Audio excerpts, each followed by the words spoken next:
Hey guys, I'm going to go through the questions on the second sheet that I gave out. It's exercise 23.2. That was the attachment that was sent on to your Google Classroom. So you had questions 1, questions 2, and questions 3 from this, and then questions 6 and 9 as an extension. Okay, 1, 2, 3 are fairly straightforward examples of just using the formula. The reason I included them in here is that there was a mistake in the solutions. This here should read 10 to the minus 3. Now, the other thing that the book likes to do is it likes to use the diameter in the formula in here, which can be confusing. To be honest, if you're given in this that the diameter is equal to 0.22.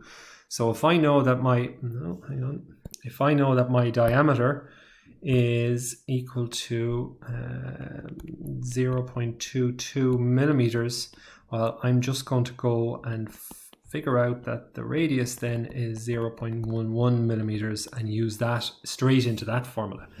So I think that's extra complication, but that's the way their solutions are done out. This definitely should be by 10 to the minus 3. And that is still the correct answer, by the way. So that's still fine. That's your area in meters squared, and then put that into the formula, and that is your resistivity.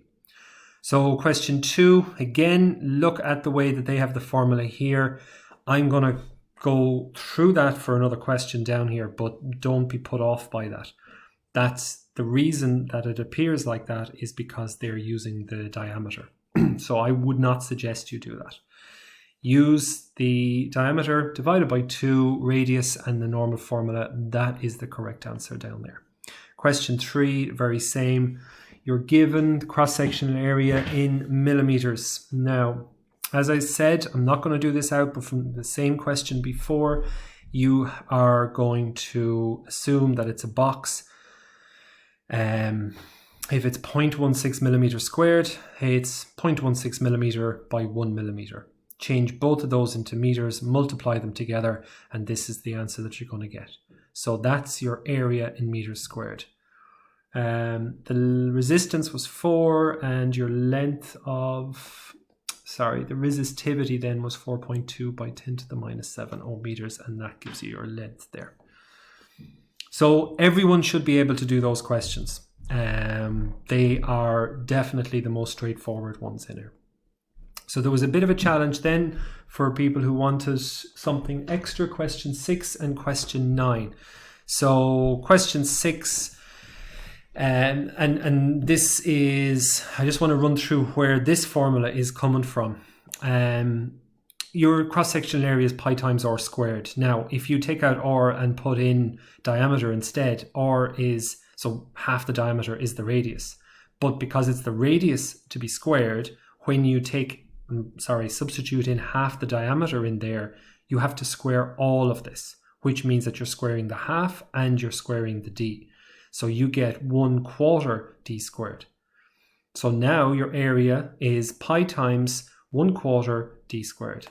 And again, a quarter is the same as dividing by 4. So your formula, I'll just put the formula here. Rho resistivity is RA over L. Well, when A is, so there's your R here and here, and there's your L there and there, and then the pi, the d squared, and then the 1/4 is just the divided by 4 part in here. Okay, so it is this formula just in terms of the diameter, and then they substitute in the diameter. They don't. They're looking for the diameter. It makes a bit more sense here to express the formula in terms of the diameter.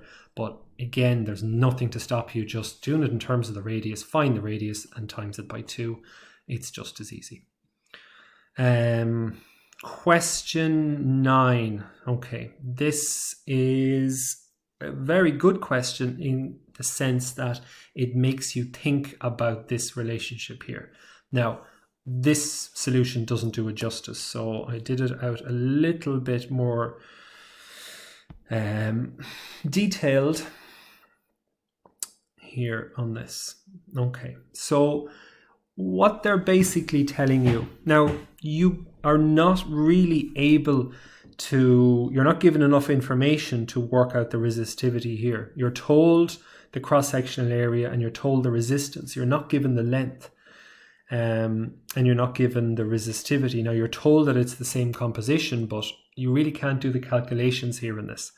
So if you have a wire that is 1.5 millimeters squared, its corresponding resistance is 2.6 ohms. Now you are asked and you are told another wire, the same composition and length, okay, so same basically resistivity and the same length, has a cross-sectional area of 6 millimeters squared. So everything remains the same except the cross-sectional area. What's the resistance going to be? So what are you doing to bring this cross-section up to this? What's the relationship between the two of those? Well, this is 6 millimeters is 4 times 1.5. So you're multiplying that by 4. Now, to put down the formula to find what the relationship is, what you need is, you need to get the cross-sectional area and the resistance on different side of the equal sign.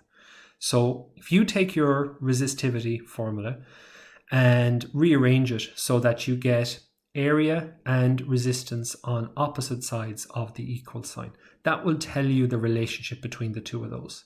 So if resistivity and length remain the same, resistance is inversely proportional to area. Okay, so that's, you don't have to, no one's expecting you to know this off the top of your head. This is how you go about it. If I wanted to know what the relationship between area and length was, well, I just need to get area and length onto different sides of the equal sign, which I happen to have here. So I know that area and length are proportional to each other. I know that resistance and length are proportional to each other. I know that resistivity and area, you get the idea, right? So that's how they were able to go, okay, if they're inversely proportional to each other, if one is multiplied by 4, the other is then divided by 4. So you take 2.6 divided by 4 and you get that. Second part of the question, what length should this second wire be if it was to have the same resistance as the first? So basically, what would you have to do with the length of this wire, keeping that cross-sectional area, to make it have a resistance of 2.6? Now we don't know what the length is, so we'll just write down when L, length L, you have a resistance of 0.65. So what is the relationship between L and R?